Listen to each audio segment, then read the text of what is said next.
What if I told you a single advertisement could make your home unlivable? There's an LED billboard in Los Angeles so blindingly bright, it turns the apartment building across the street into a giant nightlight. Residents can't sleep. They can't work. They can't even tell if their own lights are on anymore. Their bedrooms look like a perpetual rave, courtesy of corporate advertisers who apparently think your privacy is their billboard space. This isn't just bad design. It's legalized torture disguised as marketing. Hello everyone, welcome to Wow Amazing. In this episode of Design Hell, we're looking at 10 more designers who made some really bad choices. But before we start pointing fingers at people's questionable life choices, do us a solid and smash that subscribe button harder than these designers smash their keyboards while creating these monstrosities. And don't forget to hit that notification bell. All right, get ready because this countdown is packed with design choices so spectacularly awful, they'll make you wonder if these people were actually working undercover for the forces of chaos. Number 10, HP's power button placement. Let's start with a design so confusing, it makes you wonder if HP's designers were just joking with us. Imagine you're a laptop designer and you need to place the power button somewhere on the keyboard. Where do you put it? In a corner where it's safe from accidental presses? Maybe next to the function keys where it belongs? Nah, that's too sensible. Instead, let's put it right smack dab between the delete and backspace keys. You know, two of the most frequently used keys on the entire keyboard. What could possibly go wrong? Everything. Everything could go wrong. This isn't just bad design. It's like they held a competition to see who could create the most user-hostile keyboard layout possible. And somehow, this abomination won. Imagine you're working on an important document, flying through your edits, and then, wham, you accidentally hit the power button instead of delete. Your laptop shuts down faster than a carnival ride with safety violations. Your work, gone. Your mood, ruined. The worst part? This wasn't some prototype that accidentally made it to market. This was a deliberate design choice that somehow survived multiple rounds of testing, approval, and production. Nice job, HP. You've managed to turn a simple task like typing into a game of Russian roulette. But at least we know someone at HP has a sense of humor. A twisted, sadistic sense of humor, but humor nonetheless. Speaking of designs that make you question reality, let's move on to something that'll make every perfectionist in the audience want to throw their device across the room.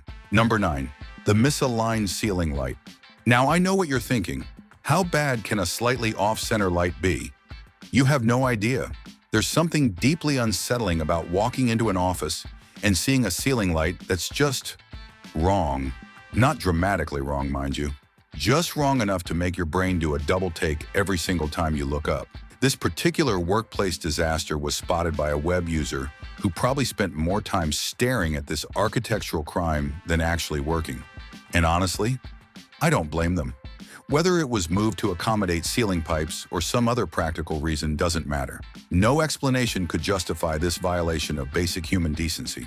Yes, human decency, because forcing people to work under asymmetrical lighting is basically psychological warfare. The worst part, once you notice it, you can't unnotice it. It's like a splinter in your mind, constantly reminding you that somewhere, somehow someone looked at this and said, yeah, that's fine. This is the kind of design that makes you question everything. If they can't center a light fixture, what else did they mess up? Are the walls straight? Is the floor level? Is reality itself slightly askew? And don't even get me started on the laptop speaker with the one misaligned dot. That tiny imperfection, barely visible to the naked eye, has probably caused more mild irritation than a mosquito convention. These aren't just design flaws, they're tests of human endurance. They separate the strong from the weak, the zen from the neurotic. But if you think individual design flaws are bad, wait until you see what happens when companies have multiple chances to get things right and still manage to mess up spectacularly. Number 8, DVD box set catastrophes. Welcome to a perfectionist's personal hell. DVD and Blu-ray box sets that somehow pass through multiple quality checks while looking like they were designed by someone having a very bad day. Let's start with the Harry Potter box set, shall we? 7 movies, 7 chances to get the spine design consistent, and somehow they managed to put one character image at the bottom while all the others are at the top. But wait, it gets worse. Even the images that are supposed to be at the top aren't printed at the same height. It's like they wanted to create maximum visual chaos while still technically having a box set. Then there's the Sherlock box set, which would require a detective of Holmes's caliber to figure out what on earth the designers were thinking. The inconsistency is so bad, it's almost impressive in its complete disregard for visual harmony. These were box sets, specifically created packages where someone had the opportunity to make everything match. Would it really have been that difficult or expensive to adjust the designs for consistency? We're talking about moving some text and images around, not rebuilding the entire packaging from scratch. But no, apparently visual consistency is too much to ask for in our modern world. Better to create something that looks like it was assembled by a committee of people who had never seen the other cases. These box sets aren't just poorly designed, they're actively hostile to anyone who appreciates order and symmetry. They're like a practical joke that went too far and somehow made it to store shelves. Now, while misaligned box sets might ruin your day, our next design disaster has the power to ruin your sleep, your work, and possibly your entire quality of life. Number 7. The blinding LED billboard. Sometimes bad design goes beyond mere inconvenience and enters the realm of genuine life disruption. This LED billboard in downtown Los Angeles that's so bright, it could probably be seen from space. Imagine you live or work in a building across from what used to be a normal, reasonable advertisement. Then one day, some marketing genius decides to install an LED billboard so intense it could double as a searchlight.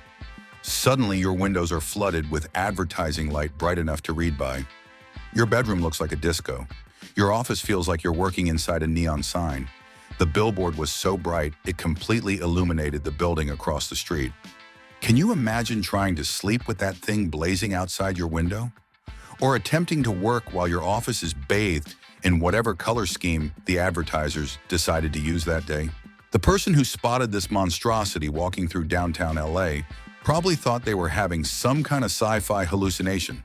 Is that building on fire, or is it just Tuesday? Now, I'm all for some atmospheric lighting, but typically I prefer to control my own mood lighting situation. Call me crazy, but I don't want some corporate marketing department deciding what color my living room should be at any given moment. The only way this could be slightly less awful is if someone hacked the billboard to play Netflix for all the neighbors. At least then, you get some entertainment value out of your sleep deprivation. But intrusive advertisements are just one way urban planning can go spectacularly wrong. Sometimes the problems are literally built into the infrastructure itself. Number 6. The flooding bridge. What if we build a bridge that's supposed to keep people dry, but instead turns into a shallow swimming pool every time it rains? Sounds like a joke, right? Well, somebody forgot to tell the architects who designed this marvel of engineering incompetence. This bridge was constructed with no drainage system and a design that slopes downward toward the middle. You know, like a bowl that collects water and forces pedestrians to wade through it like they're crossing a river. When it rains, this bridge floods so badly that people have to shimmy across it like they're navigating an obstacle course. Because apparently the basic principle of bridges should keep your feet dry was too advanced for these designers. Now, this might be fun if you're desperate to try out your new kayak, but it's not so great for elderly folks who have enough trouble walking on solid, dry ground. The designers behind this pathetic excuse for a walkway seem to forget that a bridge over water is generally supposed to keep you above the water, not in it. Speaking of failing spectacularly, let's talk about another infrastructure disaster that somehow made it past the planning stage. Number 5. The unreachable ATM. What's more frustrating than needing cash and finding the ATM is out of order? Finding an ATM that's installed so high on the wall, you'd need a ladder to reach it. This isn't some rare occurrence either. It's been witnessed outside banks in various locations around the world. Which makes you wonder, is there some kind of global conspiracy to make banking as inconvenient as possible? These accessibility nightmares usually happen due to measuring errors in the planning stage. Sometimes banks are located on sloped roads with high walls, and apparently nobody bothers to double-check the measurements before installation. It's a perfect example of what happens when communication breaks down completely, or when common sense takes a vacation. The result? People are forced to get creative with their banking needs. And by creative, I mean they have to ask friends to literally lift them up to reach their own money. There's something beautifully absurd about needing a human ladder to access your bank account. It's like a trust exercise crossed with a circus act, all because someone couldn't be bothered to measure twice and install once. But if you think inaccessible ATMs are bad, wait until you see what happens when city planners decide bicycle safety is more of a suggestion than a requirement. Number 4. Dangerous bike path designs. Sometimes bad infrastructure design goes beyond inconvenient and straight into the realm of legitimately dangerous. And if these examples are anything to go by, cyclists seem to get the worst deal of all. Let's start with this Dutch bike path that leaves a very fine line between cycling and swimming in the canal. Either this was designed as some kind of practical joke, or Dutch people have developed superhuman balance. The path is so narrow and close to the water, one wrong move, and you're going for an unplanned swim. It's like they took the concept of living on the edge and made it literally true. Even worse is this elevated bike lane that apparently doesn't warrant a safety railing. Because why would cyclists need protection from falling into the canal below? They can swim, right? Meanwhile, the pedestrian walkway right next to it has a perfectly good railing. So apparently the city planning department thinks walking pedestrians are more valuable than cycling ones. Or maybe they count canal water as a soft enough landing to be considered a satisfactory safety measure? Either way, it's not exactly confidence-inspiring. Then there's this bike lane that actually seems designed with cyclist safety in mind. In theory, it features bumps designed to keep cars from entering the bike path. Great idea, terrible execution. The problem? The bumps are painted white instead of a more visible color, creating a serious collision hazard. Most cyclists using the lane will be traveling at speed, making these hard-to-spot obstacles perfect for launching riders over their handlebars. It's like they wanted to protect cyclists from cars by creating a different way to hurt them instead. Progress, I guess. But city planners aren't the only ones guilty of hilariously bad design choices. Sometimes the worst disasters happen right inside our own homes. Number 3. Bathroom design disasters. Let's talk about the contractors who built a bathroom in one Reddit user's dad's house. At 6 feet 1 inch, this person was taller than the ceiling, something that doesn't usually happen in normal bathroom construction. But instead of making the room higher, the builders decided to dig a head hole into the ceiling. Yes, you read that right, a head hole, for tall people to stick their heads through while using the facilities. I don't know what's more concerning, that someone thought this was a good solution, or that they actually went through with it. But that's nothing compared to the placement of this toilet, which was built right in the middle of an apartment staircase. With limited space and specific restrictions on waste pipe placement, this was apparently the only spot for a bathroom. Can you imagine living in this apartment? Hey, excuse me, just need to get to the second floor. Sorry, can't right now, Jim's using the stairs. The stairs-turned-restroom were within an enclosed apartment rather than a public stairwell, which is something, I guess. But it doesn't make it any less awkward to pass your roommate on the way out while they're handling business. Moving from physical design disasters to digital ones, let's talk about the special kind of evil that goes into creating the world's most annoying mobile ads. Number 2. Mobile app advertisement hell.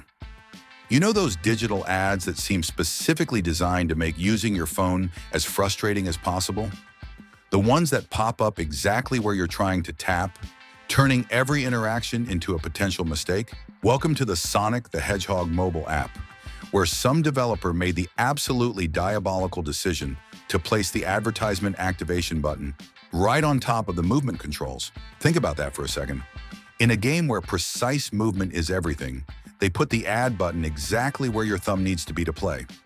As if taking damage in-game and losing all of Sonic's rings wasn't frustrating enough, now you have to worry about accidentally opening ads every time you try to move your character.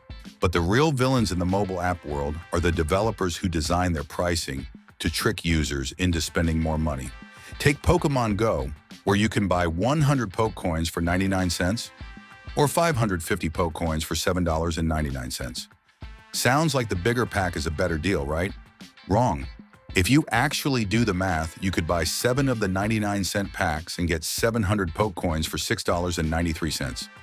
That's 150 more coins for almost $1 less than the bulk option.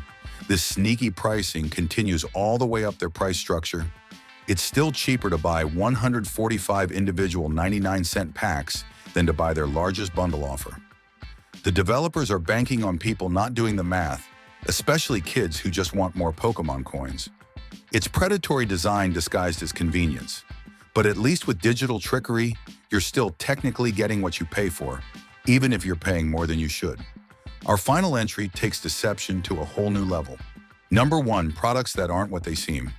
Sometimes you buy something that looks decent, only to discover it was designed to save the company money while making you pay the price. Literally. Take this spoon that broke while someone was enjoying their leftovers. Annoying but not unusual, right? Wrong. When it broke, sand poured out of the handle. That's right. The company had artificially weighted the spoon with sand to make it feel higher quality than it actually was.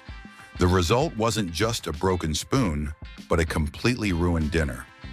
Couldn't they have at least filled it with salt and pepper? Then you'd get seasoning with your disappointment. Even worse was this punching bag from China that split after a disappointingly small number of punches, revealing it had been filled with literal garbage. Not boxing appropriate padding, not proper filling material, actual trash. The company had collected random shredded junk and used it instead of proper padding.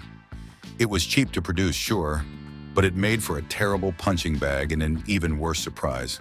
All in all, it was useless for its intended purpose, but it probably made a decent piñata. But the crown jewel of false advertising has to be this kickball, also from China, that had kickball printed on the front and not for kicking written in tiny text on the back. Talk about covering your bases while completely missing the point. Maybe this company makes other products like chewing gum that's not for chewing or boots that aren't made for walking. At this point, nothing would surprise me. These products represent the ultimate in deceptive design, taking your money while delivering the exact opposite of what you expect. It's not just bad design, it's straight-up fraud with a design degree, and there you have it. 10 more designers who've earned their place in the special circle of design, hell reserved for those who've abandoned all sense of logic, safety, and basic human decency.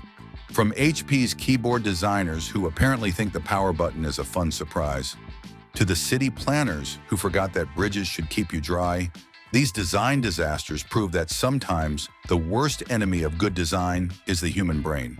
What's the worst piece of design you've ever encountered? Drop it in the comments below. And if this video made you feel better about your own design choices, or just gave you a good laugh at someone else's expense, smash that like button and subscribe for more design disasters. Until next time, remember, bad design is everywhere, but at least it gives us something to complain about. This is Wow Amazing, signing off until next time.